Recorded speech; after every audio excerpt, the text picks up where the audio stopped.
All women are different, but they are all women. This video is androcentric from a men's point of view and is presented as opinion, commentary, and debate. Expressing opinions is not violence. These are ideas to challenge, question, and argue in public, because classical liberalism relies on the First Amendment for its dialectic. If you are a feminist, then consider this. If patriarchy truly existed as claimed, feminism could not. And if all men are trash and women are equal to men, then what are we to conclude? Women will die for their children, men will die for their wives and children, and God chose to die for all mankind. Authority rolls up with responsibility. If this framing of facts offends you, click off to a cute cat video. Proceeding further will expose you to gamma bias and criticism directed at ideas, claims, institutions, not at any individual's virtue or dignity. Our method follows the 7 liberal arts: the trivium, grammar, logic, rhetoric, and the quadrivium, arithmetic, geometry, music, and astronomy. If this framework is not for you, feel free to exit now. It's no disgrace. Women are wonderful. God bless America. Men are great. Real men push back. Say no to feminist Marxist nonsense. Written by Conrad Riker. Available now, links in description. The trivium of the lion, why just listening is submission. How her embarrassment lies to you, and why the state wants you to pay for another man's bastard. You feel it in your gut. That gnawing suspicion that the world has flipped upside down, where incompetence is celebrated as competence, and the very foundations of your culture are being eroded by a toxic sludge of cultural Marxism. We are living in a hallucination, a carefully constructed simulation where the Frankfurt School's psychosexual strategies have weaponized empathy against you, turning your natural masculine instinct to protect into a death sentence for your own agency. They use the thought-terminating cliché to lobotomize your critical faculties, labeling your desire for objective truth as toxic masculinity, while they strip you of your right to speak, to reason, and to exist without apology. Look around you. The suicide rates for men are skyrocketing. Family courts are shredding fathers like wet paper, and the state acts as the enforcer for a gynocentric pyramid scheme that demands your labor and your silence in exchange for nothing but contempt. But you are not crazy, and you are not alone. You are simply seeing the matrix code for the first time. The woman across the dinner table isn't asking about your financial goals because she gives a damn about your character. She is running a biological algorithm to calculate your extraction value, determining if you are a worthy utility for her hypergamous ascent. When she feigns embarrassment, testing you to see if you will reassure her like a desperate beta or tease her like a man who understands the game. She is engaging in an evolutionary arms race that Schopenhauer warned us about centuries ago. We are told to just listen and be present, but this is a trap designed to strip you of your logos, your problem-solving birthright, while the legal system enforces paternity fraud, turning you into a taxpayer for children that aren't even yours, a state-sanctioned cuckoldry that would make the ancients vomit in their graves.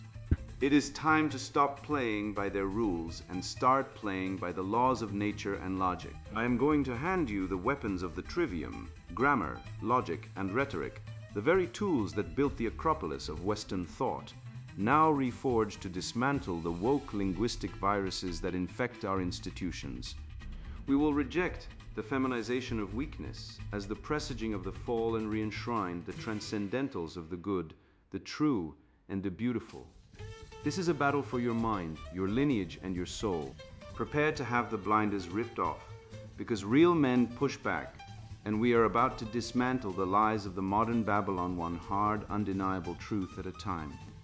The bastion of reason dismantling the Frankfurt School's thought police, I once watched a tenured professor of philosophy, a man who should have been a custodian of the canon, publicly apologize to a screaming undergraduate for using the violent language of biological reality during a debate on sex differences. This was not a marketplace of ideas. It was a re-education camp in real time, a case study in the university safe space where the abandonment of logic leads to the total collapse of institutional integrity. The mob did not want an argument. They wanted submission, and they got it. This scene is the direct rotting fruit of the Frankfurt School's long march through the institutions, a strategy designed to replace the logos, the divine spark of masculine reason, with the wet, squishy, and ultimately tyrannical whims of emotional hysterics. When you allow feelings to trump facts in the seat of higher learning, you do not get equality, you get the witch trials of Salem without the integrity of the due process. This institutionalized madness relies on a grotesque trick of biology known as pathological altruism, an evolutionary mismatch where the noble male instinct to protect and provide is hijacked by Marxist ideology to protect the very mechanisms that seek to destroy him. Your biological hardware is wired to sacrifice for the tribe, specifically for the women and children, but the system has hacked this firmware to make you protect the ideology of feminism. You are the guard dog defending the wolf that eats the sheep. This is why men nod along while their own destruction is legislated in family courts, where the statistics on fatherlessness and male suicide rates are ignored in favor of the dopamine hit of being a good male ally. You are protecting the parasite because it has cloaked itself in the camouflage of the victim. You see this biological hack in action in your own living room through the just be present trap. When a woman comes to you with a problem, a flat tire, a rude coworker, a chaotic emotion, and you offer a solution, she snaps that she doesn't want to fix. She just wants you to listen. This is not a request for empathy, it is a submission test. A rigorous logical deconstruction reveals that asking a man, a creature defined by his problem-solving faculty and the agency of his logos, to sit idle and hold space, is a deliberate attempt to strip you of your utility. If you cannot solve, you are useless. If you are useless, you are guilty, and you must apologize for existing. It is a dominance display framed as vulnerability, designed to castrate your masculine drive to build and fix. This domestic interrogation is supported by the Frankfurt School's psychosexual strategy, which utilizes the thought-terminating cliché to bypass your critical faculties. When you point out a logical fallacy, you are met with, "That's just toxic masculinity," or "check your privilege," and boom, your brain is short-circuited. These phrases are designed not to convey information, but to instill guilt, effectively lobotomizing your natural instinct to criticize. It is a psychosurgical strike on the masculine mind, conditioning you to associate the defense of truth with the sin of oppression. They want you to feel a spike of cortisol every time you consider contradicting the narrative, training you like a dog to retreat to the corner of silence. To maintain this cage, they employ the refutation of woke linguistics, a step-by-step guide on how to control reality by controlling the dictionary. If they can change the definition of woman, they can change the definition of rights, violence, and truth. This is the postmodernist deconstruction of meaning, where words are fluid and only the oppressor is fixed. We must reclaim the dictionary from the claws of these cultural Marxists. We must insist that words have objective meanings rooted in grammar. The first leg of the trivium.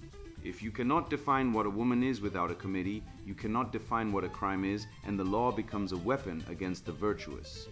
When you fail to submit to their linguistic games, the modern left and the modern woman alike deploy the silent treatment as a weapon. Do not mistake this for a sulk. It is an act of aggression, a calculated withholding of affection and communication designed to make you compliant.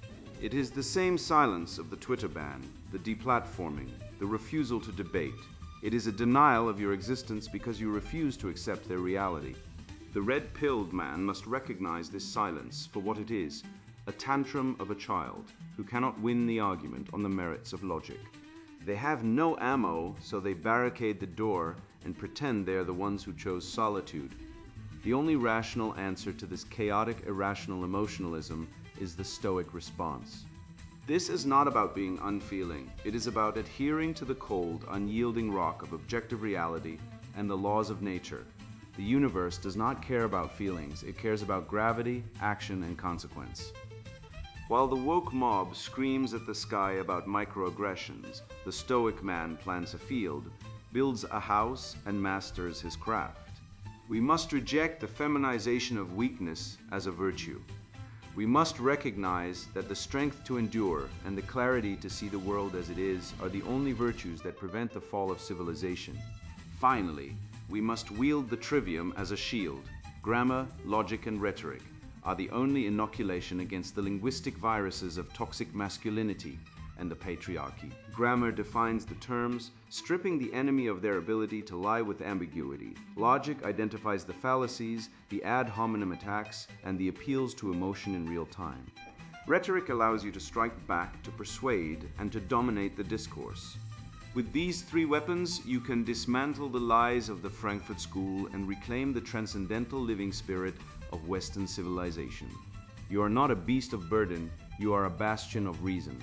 Now act like it.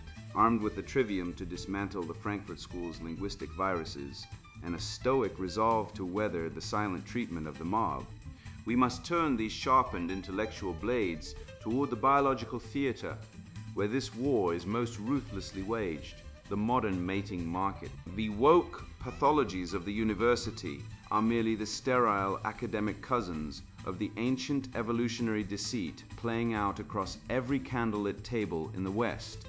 You see, the same manipulation that demands you submit to feelings over logic in the classroom is weaponized by the female nature to test your frame. And failing this interrogation requires a level of ruthless clarity most men have been culturally lobotomized to forget. The simulation of vulnerability, the evolutionary arms race of mating. I watched a man named Brad destroy his romantic prospects in under 3 seconds with a single fatal error of compassion. He sat across from a stunning creature, a woman who had clearly mastered the art of the helpless gaze. And when she feigned embarrassment over a trivial spill, splashing a mere droplet of water on the table. Mind you, Brad rushed in with that soft, simpering reassurance. "Oh no, don't worry about it, it happens to everyone." He cooed, his voice dripping with the sweet poison of blue-pilled servitude. You could see the light leave her eyes instantly, replaced by a cold, shark-like boredom. She wanted a man who would laugh at her, who would hold the frame, who would say, "Wow, you really can't take me anywhere, can you?" But Brad gave her pity, and to a woman's hypergamous nature, pity is the cousin of contempt. She was simulating vulnerability, not because she felt it, but to see if he was strong enough to ignore it. His failure to tease was his failure to lead, and she ghosted him before the appetizer even arrived, leaving him with the check and the lesson that kindness is a vice in the arms race of mating.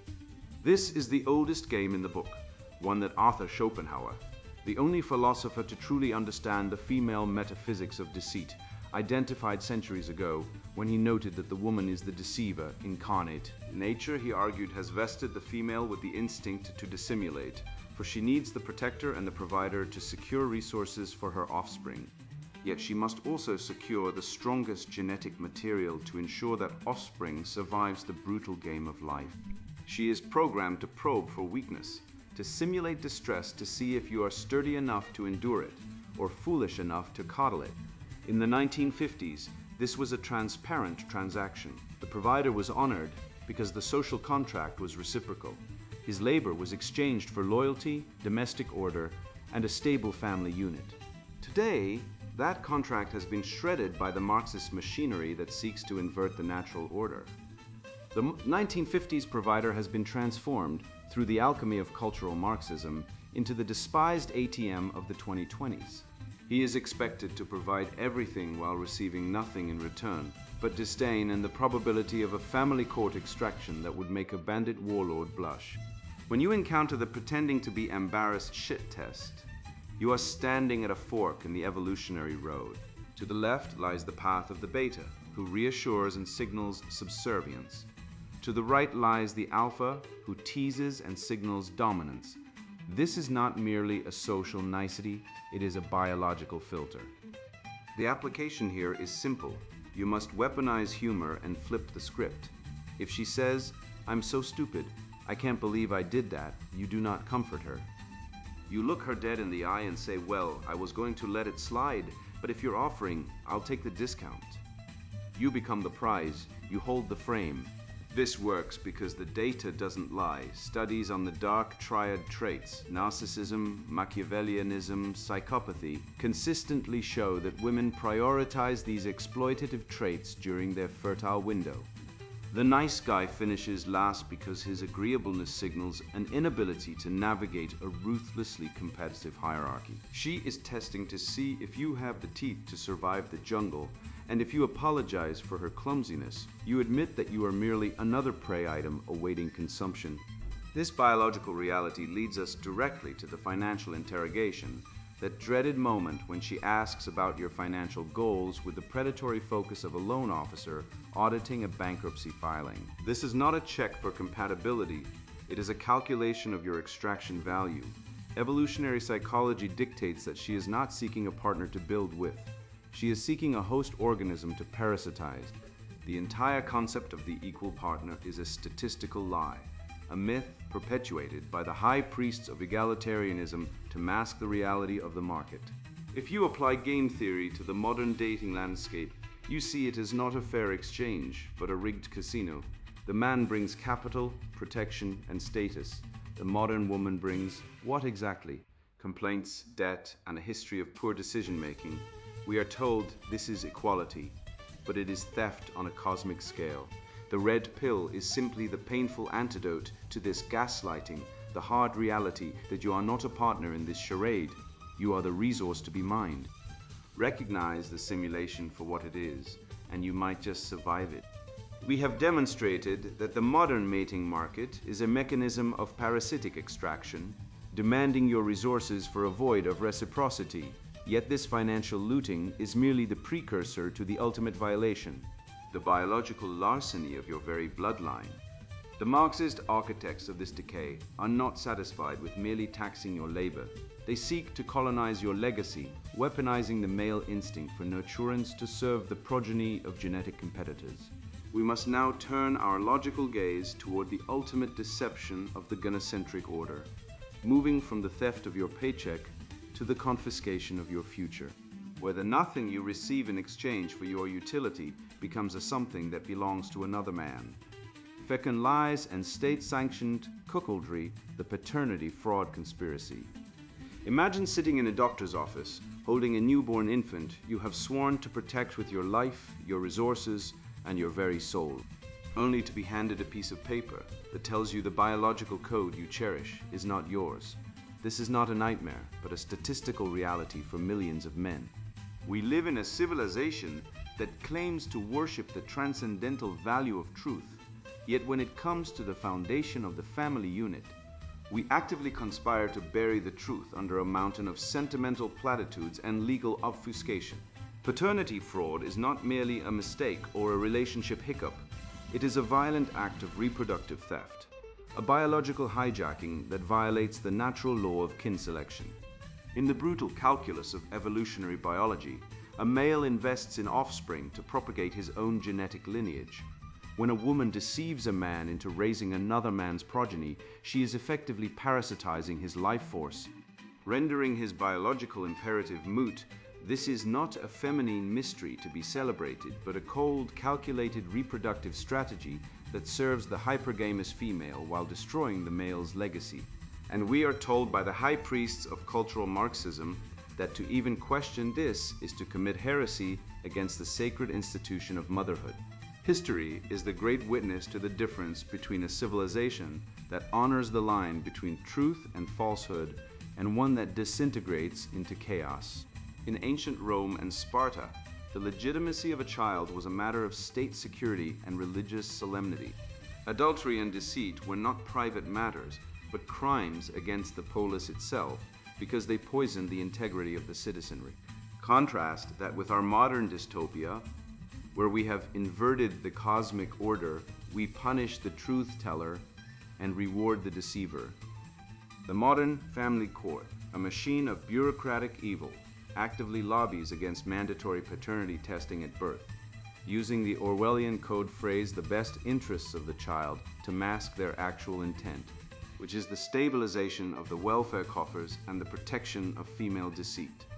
If the system actually cared about the child's best interests, it would prioritize the child's right to know its own biological heritage over the mother's desire to cover up her infidelity.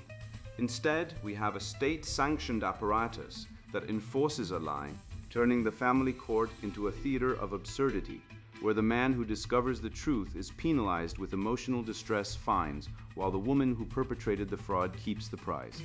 This brings us to the economic horror of the situation, a reality so vile it turns the stomach of any rational man.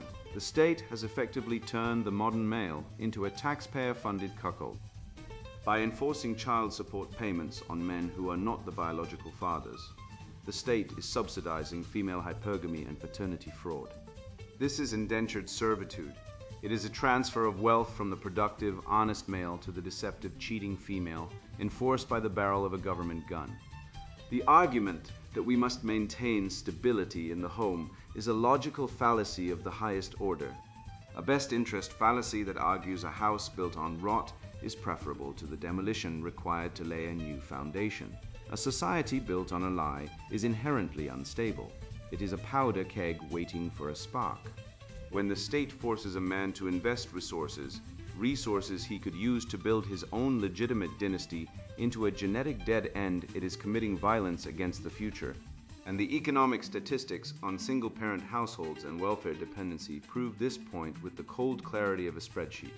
Legally, the entire premise of paternity fraud liability collapses under the weight of basic logic and the trivium itself. If a contract is entered into under false pretenses, it is void ab initio from the beginning. There is no contract of parenthood without informed consent. When a mother knowingly presents a child as a man's biological offspring, withholding the truth of the child's origin, she commits fraud. Every cent that man spends, every hour he labors, is under the guise of a false reality. If I sold you a car, claiming it was new, but it was actually a rusted bucket of bolts with a stolen engine, the contract would be void, and I would be in jail. Yet, in the feminist Marxist matrix we inhabit, the sale of a human life based on a lie is sanctified as parenthood. The legal vacuum regarding consent in family law is a black hole where male rights are shredded by the gravity of feelings over facts. We must confront the monstrous reality of these statistics with the courage of a Roman Stoic and the analytical precision of a Cartesian logician. Peer-reviewed studies, including those published in the Journal of Epidemiology and Community Health, have indicated that rates of paternal discrepancy range from 1% to 3% in the general population, but spike to nearly 30% in cases where there is suspicion. This is not an anecdotal issue, it is a systemic epidemic. These women are not making mistakes. They are engaging in a primitive biological strategy to secure resources from the best provider while mating with the best genes. A tactic that might have served our ancestors in the savage wild, but has no place in a civilization built on the transcendental values of truth and justice. To excuse this behavior is to excuse evil, and to allow the state to codify it into law is to accept the role of a docile beast of burden. The remedy to this plague of lies is not therapy or negotiation. It is the ruthless, uncompromising application of truth. We must implement universal, mandatory paternity testing at the moment of birth as a prerequisite for birth registration.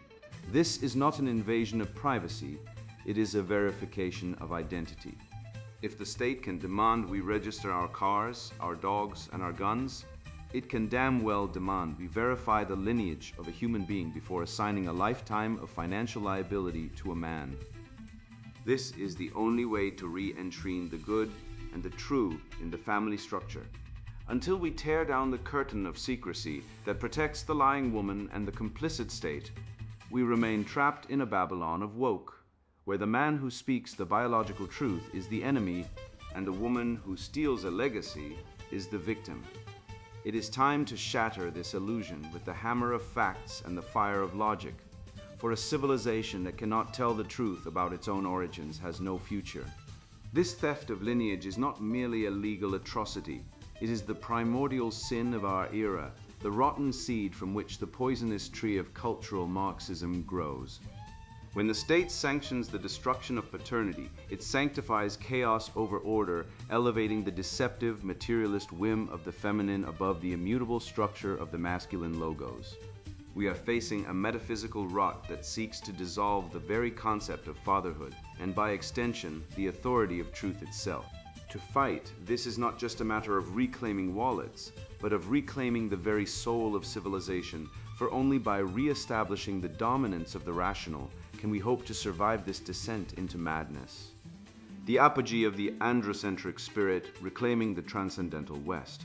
Marcus Aurelius once wrote that the obstacle is not the problem, the obstacle is the way, yet I look at modern society and see men treating the obstacle like a brick wall to be cried upon rather than a fortress to be stormed. We stand at the precipice of history, staring into the abyss of a cultural Kali Yuga, an age of disorder where the chaotic, feminine impulse, unrestrained and deified, has usurped the throne of the logos, the rational masculine principle that built the Parthenon and carved the Ten Commandments into stone. This is not a time for polite debate or gentle persuasion. It is a time for the ruthless application of the trivium. Grammar defines reality, logic tests truth, and rhetoric persuades the action. And we must wield these three spiritual weapons to exorcise the demons of cultural Marxism that have possessed the collective consciousness of the West. We have allowed the enemies of civilization to hijack language, to invert the good and the beautiful, and to convince rational men that their own nature is toxic. Consider the sheer statistical weight of the deception we've been fed. We're told that Western society is a patriarchal system designed to oppress women, yet examining the cold, hard data of the legal system reveals the male experience being discarded without ceremony. In most family court cases, statistics consistently showing 80 to 90% fathers are stripped of their right to parent their own children, reduced to mere visitors in their children's lives, while the state enforces wealth transfer that would make a feudal lord blush. We're told men are privileged beneficiaries of the system, yet the suicide rate for men in Western society stands as stark evidence of male disposability, with men ending their lives at rates 3 to 5 times higher than women. This isn't the result of toxic masculinity, a vague, empty phrase designed to pathologize male nature. It's the result of a system centered around female priorities that views male usefulness as the only value a man possesses, discarding him when he's no longer useful. The biological reality, which the left tries to bury under a mountain of sociological jargon, is that we are not blank slates. The evolutionary drives that shaped us are not social constructs to be deconstructed. They are the code we must run to maintain a functioning civilization. Feminism, in its Marxist guise, is essentially a shit test on a civilizational scale, attempting to negotiate away the very framework that allows for negotiation. Reason itself? It acts like the invasive cuckoo bird, laying its eggs in the nest of the West, demanding that the host society feed and nurture a parasite that will eventually eject the legitimate offspring of the culture. We see this in the demographic replacement schemes, the vilification of merit, and the promotion of the mediocre over the excellent. The feminine urge in this context is not the noble, nurturing aspect of womanhood, but the chaotic, entropic force of nature that must be given form and boundaries by the masculine will to order. Without that masculine containment, civilization dissolves into a soup of feelings and grievances. We must reclaim the concept of the beautiful, for the enemy has made it subjective to destroy the good. They hang a urinal in a museum and call it art, celebrating the ugliness and the profane to mock the divine order. But we know the truth. Beauty is not merely in the eye of the beholder. It is a manifestation of the divine, an objective standard that resonates with the harmony of the cosmos. To accept the feminine decline, to accept the ugliness of modern architecture, the screeching of modern noise, and the inversion of moral hierarchy, is to betray your ancestors who carved cathedrals into the sky, and your descendants who will inherit the rubble if you fail to act. To accept this rot is to spit in the face of the transcendental spirit of the West, which has always sought to reach upward to transcend the beast and become godlike through the exercise of reason and virtue. The Real Men Push Back Manifesto is not a suggestion. It is a moral imperative born of necessity. We must form brotherhoods, coalitions of the rational and the brave, echoing the scholia and the symposia of the past, but hardened for the culture war. We must mentor young men, inoculating them against the estrogenic toxins of the education system before they turn themselves into eunuchs for the approval of a society that hates them. A man who knows the truth, the red pill, but lacks the character, the arit. To act upon it is merely a nihilist, a bitter observer sitting in the stands while his world burns. Virtue is the only remedy. We must cultivate strength, competence, and unyielding resolve. We must be the men who can kill the dragon, build the bridge, and write the epic poem. This is the final synthesis of our struggle. We combine the unyielding biological realities of our nature with the harsh legal truths of our oppression. Forging a worldview where the rational man creates his own reality, we reject the framing of the victim culture. We reject the false prophets of equity. We reject the conspiracy of lies regarding women's true nature. Recognizing that while women are not the enemy, the unchecked feminine imperative, weaponized by the state, is a force of chaos that must be met with the fire of masculine consciousness. We are not here to pick up the pieces of a broken society. We are here to sweep away the debris entirely and rebuild upon the bedrock of blood, soil, and truth. The void is coming, but if we hold fast to the masculine principle, the light of consciousness will not go out. We push back, and in doing so, we save the world. You stand now at the precipice of clarity, looking out over the smoking ruins of the lies that once held your mind in a vice grip of gynocentric servitude. We have ripped the mask off the Frankfurt School's psychosexual strategy, exposing their thought-terminating cliches for what they are, blunt instruments designed to lobotomize the masculine instinct to question. No longer will you sit silently while a woman feigns embarrassment to test your frame, nor will you nod like a compliant gelding when the modern world demands you just be present without solutions. You possess the trivium, the grammar to define their reality, the logic to dismantle it, and the rhetoric to humiliate it in the public square. And that weapon is the only thing standing between order and the chaotic void of cultural Marxism. Let the reality of the situation anchor your bones. The system does not care about truth, it cares about extraction. We have seen the monstrous data on paternity fraud, where the state acts as the pimp in a global ring of reproductive theft, forcing men to finance another man's genetic legacy under the guise of the best interest of the child. This is the evolutionary biology of evil, a parasitic mechanism where your resources are harvested to fuel a machine that hates you. A reality reflected in the skyrocketing suicide rates of men, stripped of their dignity by family courts. But you are no longer the beast of burden, you are the architect of your own reality. When she probes your financial ambitions, she is looking for a host, not a hero, and you now have the eyes to see the parasite for what it is, and the wit to laugh in its face. Go forth with this fire in your belly and take the heavy, blunt object of objective reality to smash the idols of the woke temple. You have reclaimed the living spirit of Western civilization, the logos that built the Parthenon and the Constitution, and it is your solemn duty to wield it against the lunacy of the mob. Do not hide this knowledge. Share it with your brothers. Pull the next man out of the ditch of blue-pill delusion and build a coalition of virtuous, rational men who refuse to bow to the lie. The world will try to shame you, to silence you with their silence, but you know the secret. They fear you because you are right. Push back for your sake, for your ancestors, and for the future that belongs only to those brave enough to see it. And now the sponsored book introduction, Real Men, Push Back. Say no to feminist, Marxist nonsense. You're holding this book because something is off. You feel it. You're not weak, but the world keeps telling you to be softer. You're not cruel, but you're labeled aggressive for setting boundaries. You're not failing, you're being set up to fail. I know this because I lived it. I was the kid who got suspended for standing up to a bully. The employee passed over for promotion because I wasn't empathetic enough.